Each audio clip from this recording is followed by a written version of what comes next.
Hi hello system ways எல்லாருக்கும் வணக்கம். எல்லாரும் என்ன பண்ணிக்கிட்டு இருக்கீங்க? அப்புறம் என்ன உங்கள் வீட்டில் ஒரு ஆளாக நினச்சி கமெண்ட் பண்ணதுக்கு, அதாவது இன்றைக்கி ஒரு சிஸ்டர் பண்ணியிருந்தாங்க, கமெண்ட் பண்ணியிருந்தாங்க. உண்மையிலேயே ரொம்ப தேங்க்யூ சிஸ்டர். ஆனால் இருந்தாலுமே என்னோடய சுச்சுவேஷன் வந்து எப்படின்னு பார்த்தீங்கன்னா, வேலைக்கு வேறு வேலை பாருமா அப்படின்னு சொன்னீங்க. வேலைக்கு போகக்கூடிய சுச்சுவேஷனில் பாப்பா இருக்குன்னு உங்களுக்கு தெரியும். ஆனால் இருந்தாலுமே கண்டிப்பாக பாப்பா கொஞ்சம் வளர்ந்துச்சுன்னா நான் பாப்பாவை கூப்பிட்டு கூட ஏதாவது வேலைக்கு போயிடுவேன். இப்போதைக்கு சுச்சுவேஷன் இப்படி இருக்கிறதுனால போக முடியல. கண்டிப்பாக எனக்கு வேறு ஏதாவது வழியில் பணம் கிடைக்கும் அப்படின்னு சொல்லியிருக்கீங்க. வீட்டுக்கார் வந்து இது வந்து போய் அதை வட்டி கட்டுறப்பெல்லாம் என்னை வந்து பார்த்துட்டு தான் கட்டுவாங்க. ஏன்னா அவங்களுக்காக எனக்காக தான் அவங்க இதில் சேர்ந்தாங்க. என்னோடய சுச்சுவேஷன் ஏற்கனவே நான் சொல்லியிருக்கேன். இந்த மாதிரி சுச்சுவேஷன் அதனால தான் அப்படி போய்கிட்டு இருக்கு அப்படின்ட்டு. இப்போ இந்த மைவி3 வந்து ஹாட் டாப்பிக்காக போய்கிட்டு இருக்கு. ஆனால் நிறையா பேர் எம்டி சொன்னதாக சொல்கிறாங்க, எம்டி பேசுகிறதா இப்போ சொல்கிறாங்க. அது உண்மையாக பொய்யான்னு எனக்கு இப்போ வரைக்கும் தெரியலை. இல்லை அவர் பழைய வீடியோவில் பேசினதை வச்சு போடுறாங்களா அப்படின்றதும் தெரியலை.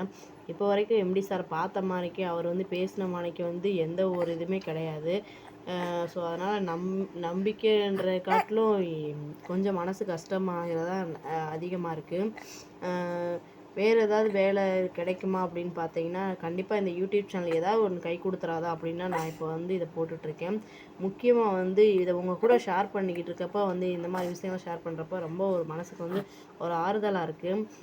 ஏன் அப்படின்னு பார்த்தீங்கன்னா, நிறையா பேர் வந்து அவங்க வீட்டில் நினச்சி ஒரு சிஸ்டரை நினச்சி வந்து நிறையா அட்வைஸ் பண்ணுறாங்க. நிறையா இந்த மாதிரி வந்து இருக்குது அப்படின்னு சொல்கிறாங்க.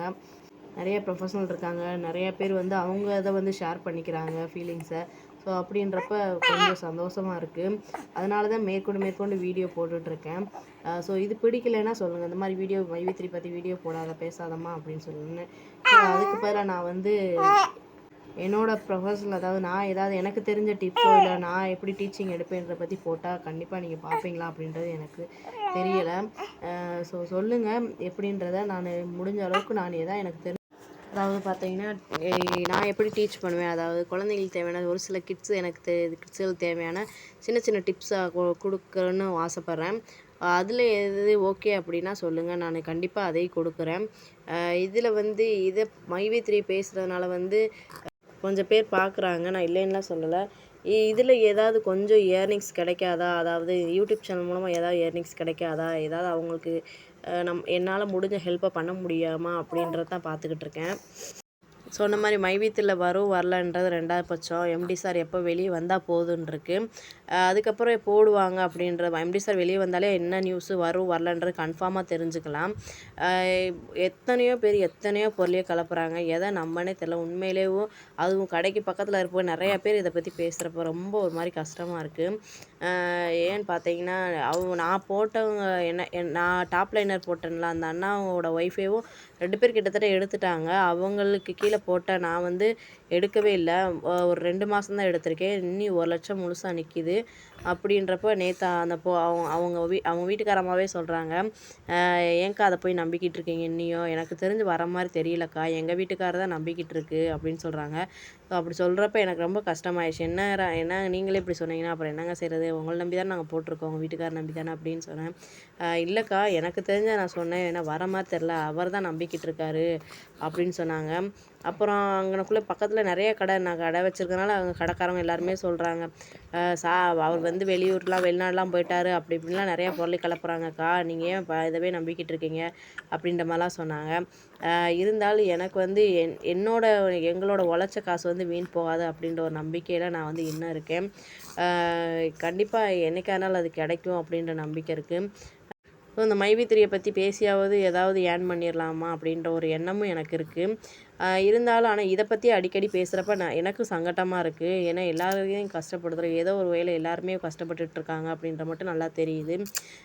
எனக்கான ஏர்னிங்ஸ் வந்து கண்டிப்பாக நான் வந்து கடையில் உட்காந்து ஏர்ன் பண்ணிட்டேன்னா இந்த இதை எனக்கு கை கொடுக்கல ரெண்டாவது பட்சம். ஏன்னா நான் வந்து 7 மாதம் ஆச்சு கடை திறந்து.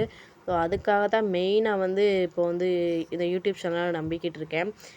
அதுவும் இல்லாமல் நம்ம வந்து யார் கூடயா ஷேர் பண்ணிக்கிட்டோம்னா அது இன்னும் ஒரு ஹாப்பியை கொடுக்குது. கண்டிப்பாக வந்து நினச்ச மாதிரி ஏதோ ஒன்றில் வந்து கண்டிப்பாக கடையில் வந்து சக்ஸஸாக ரன் பண்ணி போயிட்டேன்னா நான் வந்து யாரையுமே எக்ஸ்பெக்ட் பண்ண மாட்டேன். எங்கள் வீட்டுக்காருக்கு தேவையான ஹெல்ப்பை நான் பண்ணிருவேன். ஏன்னா நம்ம பண்ணதை நம்ம தானே சரி பண்ணணும் அப்படின்ற சிச்சுவேஷன் தான் நான் இப்போ போயிருக்கேன். வேற ஒண்ணும் கிடையாது. பெருசா இதில வந்து நான் வந்து கேள்விப்பட்ட நியூஸ் வந்து நெறைய பேர் வந்து உண்மை சொல்றாங்களா, பொய் சொல்றாங்களான்னு இப்போ வரைக்கும் எனக்கு தெரியல. ஆனா அது உண்மையா இருந்துச்சுன்னா ரொம்ப சந்தோஷம். அது மட்டும் இல்ல, இதனால் நெறைய பேர் வந்து எதிர்பார்த்துக்கிட்டே இருப்பாங்க. போட்டவங்க காசு எப்படா வரும்ன்ட்டு. கண்டிப்பா அவங்களுக்கு வந்து மனசு வந்து ரொம்ப வலிக்கும். தயவுசெய்து உண்மைய மட்டும் சொல்லுங்க. யாரும் யாரையும் நம்ப வைக்கின்றக்காண்டி பொய் சொல்ல வேண்டாம். இல்ல உங்களுக்கு வியூஸ் அதிகமா போகுன்றக்காண்டி யாரையும் கஷ்டப்படுத்தாதீங்க. அப்படி உண்மையிலேயே நீங்க சொன்ன நியூஸ் உண்மை வந்துட்டாரு, வெளிய வந்துருச்சு அப்புட்ன்னா, என்னோட சார்புல அவங்களுக்கு கண்டிப்பா நான் நன்றி தெரிவிக்கிறேன். ஏன்னா நானுமே அத எதிர்பார்த்துட்டு தான் உட்காந்துருக்கேன். நான் மட்டும் மை வி 3 சொல்லி வந்து கா இந்த யூடியூப் சேனல வளர்க்கணும் அப்படின்ற என்னோட எண்ணம் கிடையாது. ஸோ நான் எப்படியாவது இது இல்லாட்டி கண்டிப்பா என்னோட டீச்சிங் ஃபீல்ட பத்தி பேசணும் ஆசை. ஸோ இத பத்தி வந்து நான் சொல்றது வந்து சப்போஸ் இது வந்து என்னோட மனசு ஆறுதலுக்காக சொல்றேன். ஸோ நாங்களும் அப்படித்தான் சொல்லுவீங்க அப்படின்ற மாதிரி சொல்லுவீங்க. இருந்தாலும் வந்து ஓகே நீங்களும் பரவால்ல சொல்லுங்க. ஆனா அது உண்மைனா மட்டும் சொல்லுங்க. கேள்விப்பட்டத வந்து ஆ சொல்லுங்க பரவால்ல. ஆனா நீங்களா கிரியேட் பண்ணி எதையும் சொல்லிறாதீங்க. அது எல்லார் மனசையும் கஷ்டப்படுத்திரும். ஸோ எனக்கு தெரிஞ்சு வந்து குழந்தைங்களுக்கான ஒரு சின்ன சின்ன டிப் மட்டும் சொல்கிறேன். பிடிச்சிருந்தா கேட்டுக்கோங்க, இல்லாட்டி விட்டுருங்க. அதாவது ஒரு 3 டூ 5 வயசு இருக்க பிள்ளைகளுக்கு வந்து நம்ம வந்து ஸ்டார்ட் பண்ண ஆரம்பிப்போம். ஸ்டடி பண்ணுறதுக்கு ஏதாவது பண்ணிருக்கலாம். அதாவது வீட்டில் மிடில் கிளாஸ் ஃபேமிலியை பொறுத்த மட்டும் அவங்களுக்கு வேலைக்கு போகிறக்கே டைம் சரியாக இருக்கும். இல்லை சொல்லிக் கொடுக்க டைம் சரியாக இருக்காது.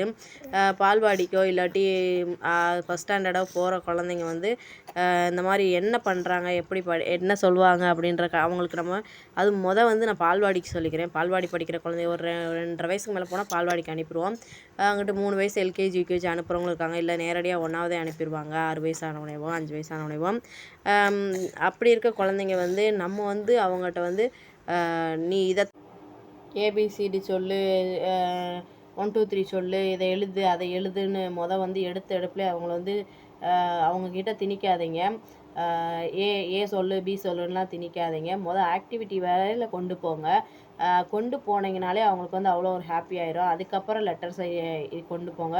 படிப்புக்கு வந்து ஸ்டார்டிங்கில் வந்து முதல்ல எடுத்தோடனே ஆரம்பிச்சிடக்கூடாது. அ, ஆ, இ, உ, ஊ இதெல்லாம் ஆரம்பிச்சிடாதீங்க. ஆக்டிவிட்டி மூலமாக படிப்பை வந்து இன்ட்ரெஸ்ட்டாக கொண்டு போங்க. இது ஜாலியாக இருக்கும். இப்படி தான் ஸ்கூலில் சொல்லுவாங்க, பண்ணுவாங்க. இதே மாதிரி வீட்டில் அதாவது டைம் இல்லாதவங்க வந்து வீட்டில் தினம் பண்ணுற காட்டிலும் வாரத்துக்கு ஒரு நாள் பிள்ளைங்கள கூப்பிட்டு வச்சு இந்த மாதிரி இன்ட்ரெஸ்ட் சின்ன குழந்தைங்கள பண்ணுங்கள். அதுவே டீனேஜ் குழந்தைங்களா இருந்தாங்கன்னா, பிள்ளைங்களா இருந்தாங்கன்னா, அவங்களுக்கு வந்து கண்டிப்பாக என்ன சொல்லிக் கொடுத்தாங்க, நீ எனக்கு சொல்லித்தா அப்படின்ற மாதிரி கேளுங்க. எவ்வளோ வயசானாலும் நம்ம பிள்ளைங்க வந்து நம்மளுக்கு சொல்கிறதுனால வந்து ஒன்றும் ஆயிரப்போகுது. டைம் இல்லை அப்படின்னு மட்டும் சொல்லாதீங்க. வீக்லி ஒன்ஸ் வந்து ஏதாவது ஒன்று சொல்லித்தர சொல்லுங்கள். அது உங்களுக்கு புரியுதோ புரியலையோ, அது கேட்குறீங்களோ கேட்கலையோ, அது என்ன சொல்லுதுன்ற மட்டும் நீங்கள் பாருங்கள். அது பெரிய பிள்ளைகளாக இருந்தாலும் சின்ன பிள்ளைகளாக இருந்தாலும் சரி. ஏன்னா அவங்க சொல்கிற வந்து நம்மளுக்கு வந்து சொல்லி கொடுக்குறாங்க அப்படின்றப்ப அவங்களுக்கு ஒரு சந்தோஷமும் ஹாப்பி வரும். இப்படிலாம் இருக்கா அப்படின்ட்டு. ஒரு டீனேஜ் பிள்ளைங்க வந்து நம்மளுக்கு என்னது சொல்லிக் கொடுக்க அப்படின்ற மாதிரி நினப்பாங்க. சொல்லுப்பா நானும் தெரிஞ்சுக்கிறேன், என்னதான் சொல்லி படிக்கிறீங்க அப்படின்றத பார்ப்போம் அப்படின்னு மட்டும் அவங்கள்ட்ட கேளுங்க. அவங்க என்னன்றதை சொல்லுவாங்க. ஏதாவது நம்மளுக்கு புரிய வைக்கவாது சும்மாவாக ட்ரை பண்ணுவாங்க.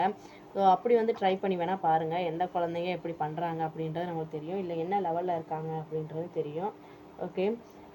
ஸோ இந்த மாதிரி நான் சின்ன சின்ன ஏதாவது எனக்கு தெரிஞ்ச டிப்ஸை நான் கொடுக்குறேன். சப்போஸ் இது பிடிச்சிருந்துச்சுன்னா உங்களுக்கு வந்து அக்செப்ட் பண்ணிக்கோங்க. இல்லாட்டி இல்லைம்மா இது வந்து எங்களுக்கு செட் ஆகாது அப்படின்னு சொல்லுங்கள். நான் இதையும் பண்ணலை. ஆனால் வந்து நான் வந்து ஏதோ ஒரு வகையில் வந்து ஒரு ஏர்னிங்ஸ்க்காகவும் நான் இதை பண்ணுறேன். ப்ளஸ் வந்து இது வந்து யாருக்காவது யூஸ் ஆகாதா அப்படின்றதுக்காகவும் இதை வந்து கண்டிப்பாக பண்ணுறேன். இது வந்து யூஸ் ஆகுது சொன்னீங்கன்னா எனக்கு அதை விட சந்தோஷம் வேறு எதுவுமே கிடையாது. எனக்கு ஏர்னிங்ஸ் வந்து 2வது பட்சம் தான். கண்டிப்பாக நான் டீச்சிங் தனியாக வந்து ஒரு வீடியோ எடுத்துலாம் போடல. இதிலே தான் வீடியோ எடுத்து போட நான் ஆசைப்பட்றேன். கண்டிப்பாக நான் அதையும் செய்வேன். Thanks to all brothers and sisters. Please encourage me.